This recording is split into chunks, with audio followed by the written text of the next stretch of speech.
Dahulu kala di bagian barat Nusantara berdiri sebuah kerajaan yang kuat. Kerajaan itu bernama Tarumanegara, berdiri sekitar abad ke-4 sampai ke-7 Masehi. Kerajaan ini terkenal dengan sistem irigasinya yang canggih, raja-rajanya yang berkuasa, dan prasasti-prasasti yang tersebar di seluruh wilayahnya. Tarumanegara meninggalkan jejak yang tak terlupakan dalam sejarah Indonesia. Hari ini, kita akan menjelajahi masa lalu kerajaan besar ini, mengungkap rahasia-rahasianya, dan memahami pengaruhnya yang abadi. Kisah Tarumanegara disusun dari berbagai sumber, prasasti kuno, catatan sejarah Tiongkok, dan penemuan arkeologi. Potongan-potongan informasi ini, seperti kepingan puzzle dari masa lampau, memberikan gambaran sekilas tentang kerajaan besar yang pernah menguasai wilayah Jawa Barat. Perjalanan kita menembus waktu ini akan mengungkap kebangkitan dan kejatuhan Tarumanegara, para penguasanya, rakyatnya, dan warisan abadinya yang terus menginspirasi generasi-generasi berikutnya. Asal-usul Tarumanegara masih diselimuti misteri, dengan para ahli sejarah yang mengemukakan berbagai teori tentang pendiriannya.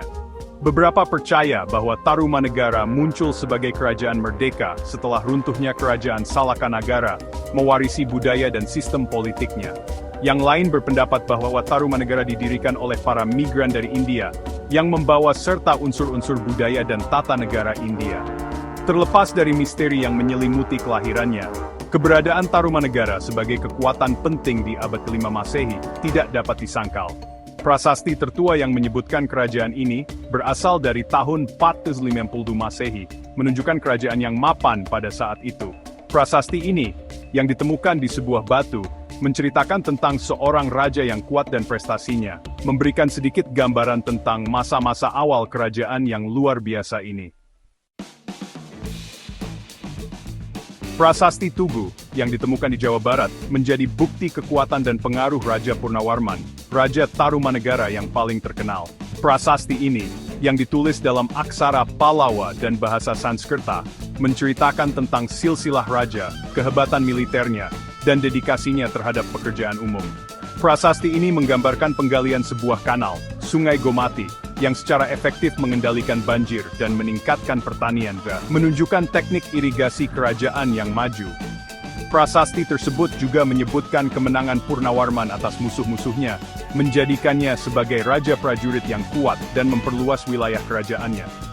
Ini menggambarkan kerajaan yang makmur di bawah pemerintahan seorang raja yang bijaksana dan ambisius, meletakkan dasar bagi dominasi Tarumanegara di wilayah tersebut.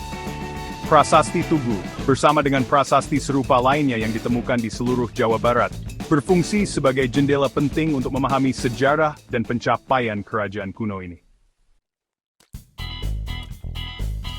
Di bawah pemerintahan Purnawarman, Tarumanegara mengalami masa pertumbuhan dan kemakmuran yang signifikan. Lokasi strategis kerajaan di pantai barat Laut Jawa menjadikannya pusat perdagangan maritim, menghubungkannya dengan wilayah lain di Asia Tenggara, India, dan bahkan Tiongkok. Perdagangan yang berkembang pesat ini membawa kekayaan yang melimpah ke Tarumanegara, berkontribusi pada perkembangan ekonomi dan budayanya. Kemakmuran kerajaan tidak hanya bergantung pada perdagangan.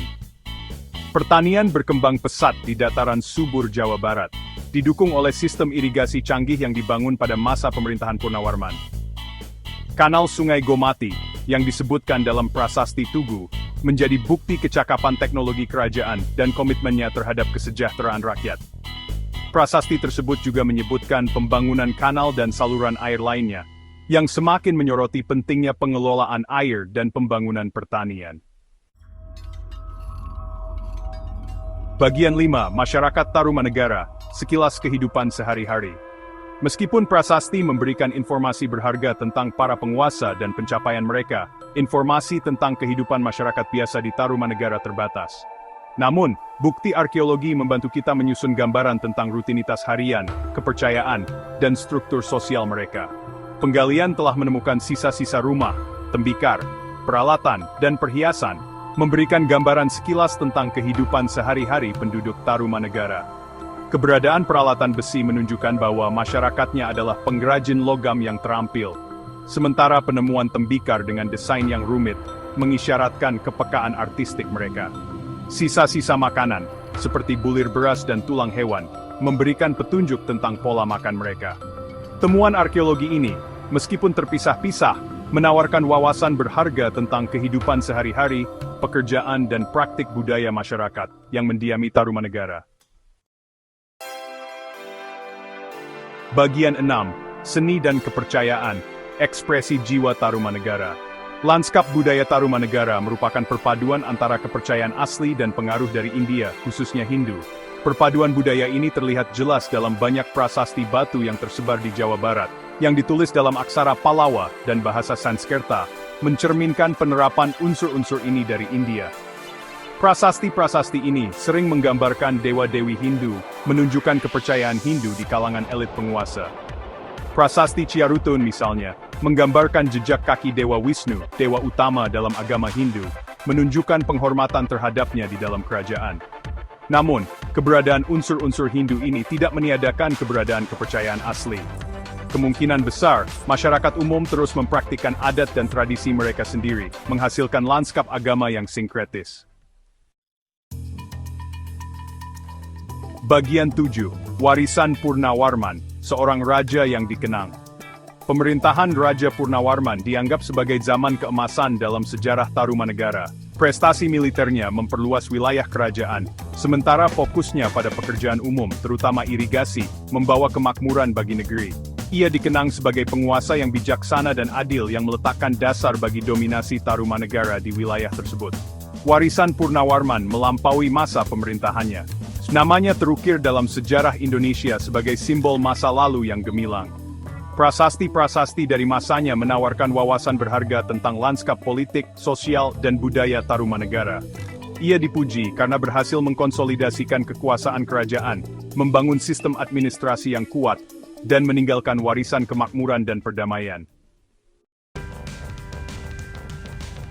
Bagian 8. Kejatuhan kerajaan, babak baru terungkap. Meskipun terkemuka, pemerintahan Tarumanegara akhirnya berakhir. Alasan pasti kemundurannya masih belum jelas, tetapi sejarawan berspekulasi bahwa kombinasi beberapa faktor berkontribusi pada kejatuhannya. Faktor-faktor ini mungkin termasuk konflik internal, munculnya kerajaan saingan, atau bencana alam. Pada abad ke-7 Masehi, Tarumanegara telah terpecah menjadi kerajaan-kerajaan yang lebih kecil.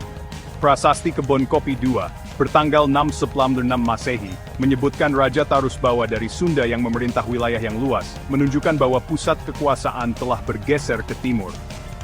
Ini menandai berakhirnya Tarumanegara sebagai entitas yang bersatu dan awal dari babak baru dalam sejarah Jawa Barat, dengan munculnya Kerajaan Sunda.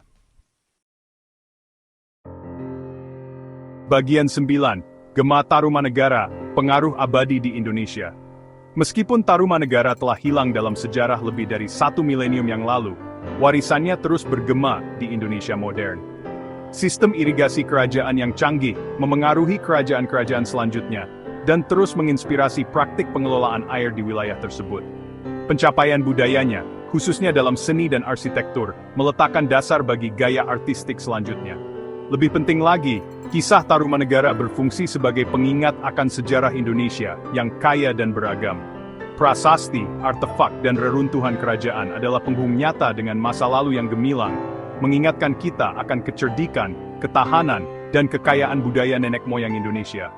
Studi tentang Tarumanegara menawarkan pelajaran berharga tentang kenegaraan, pertukaran budaya, dan semangat abadi rakyat Indonesia.